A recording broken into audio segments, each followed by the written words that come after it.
aí, pessoal, mais um Nascido ESC para vocês, isso mesmo, aquele nosso encontro onde nós tiramos nossas dúvidas referentes à Palavra de Deus, onde nós falamos sobre questões bíblicas, sobre aquelas questõezinhas espinhosas da Palavra de Deus. Hoje nós vamos falar daquela passagem que está lá em 1 João 5,6. Este é Jesus Cristo, que veio mediante água e sangue. Não somente mediante água, mas mediante água e sangue. E o Espírito é aquele que dá testemunho, porque o Espírito é a verdade. Muitos não entendem o que quer dizer esse água e sangue. Muitos colocam algumas coisas complicadas aqui. O que seria esse água e sangue, esse Espírito? Muitos falam que se trata dos sacramentos, que é o batismo e a ceia para nossos cristãos. Mas nós sabemos que o Evangelho segundo João, que é o mesmo autor dessa carta, não fala desses aspectos, não dá ênfase nestes aspectos. Outra teoria é que esta passagem fala do batismo de João, né, o batismo de Cristo, quando Cristo foi batizado, e a crucificação de Cristo. Mas nós sabemos que isso não funciona também, porque se isso fosse questão importante para João, teria sido retratado no evangelho dele, também não tem toda essa ênfase. Então, o que seria esse água-sangue? Temos uma passagem no evangelho de João que nos explica muito claramente isso, que é João 19:34. Porém, um dos soldados lhe abriu o lado com uma lança e no mesmo instante saiu sangue e água. João 19:34. Todo o evangelho de João gira em torno do testemunho que Deus dá de Cristo.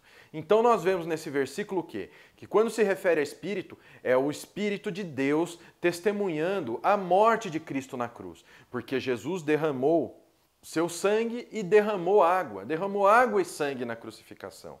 Então não, aqui nós não estamos falando do batismo e da ceia, não estamos falando do batismo de Cristo, nem da crucificação do Senhor.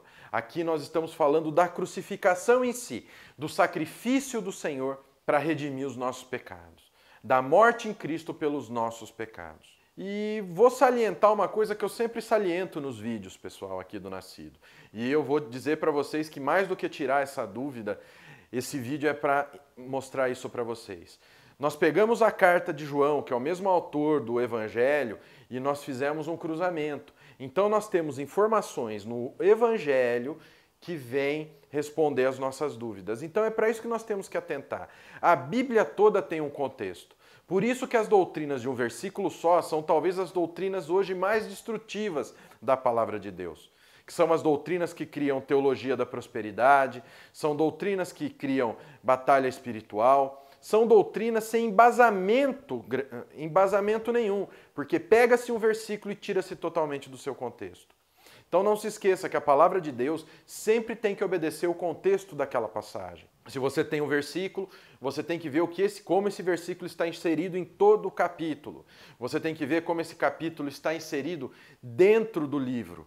E você tem que saber como esse livro, esse capítulo, esse versículo estão inseridos no resto da Bíblia. E muitas vezes comparando determinados livros com aquele que você está lendo para você poder ter um ambiente completo. Isso sem falar do contexto histórico, do contexto geográfico, do contexto arqueológico de cada passagem. Porque nós temos que entender o tempo na qual a palavra foi escrita, o que acontecia naquela época. Então, isso é o que eu quero deixar para vocês. Hoje eu respondi uma dúvida que garanto que muitos têm. Mas essa dúvida foi respondida pelo quê? Pelo contexto bíblico. Quando nós pegamos o Evangelho de João e confrontamos com a carta de João. E aí as perguntas que nós tínhamos foram respondidas. Amém? Então não se esqueça. Vai ler a Bíblia? Nunca se esqueça que a Bíblia não é caixinha de promessa. Não adianta você tirar um versículo, ler, é Deus falando comigo.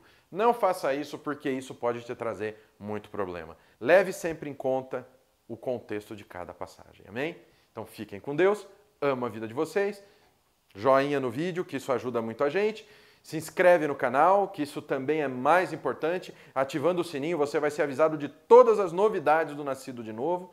E não se esqueça que eu amo muito a tua vida, eu amo muito a vida de vocês. E até a semana que vem.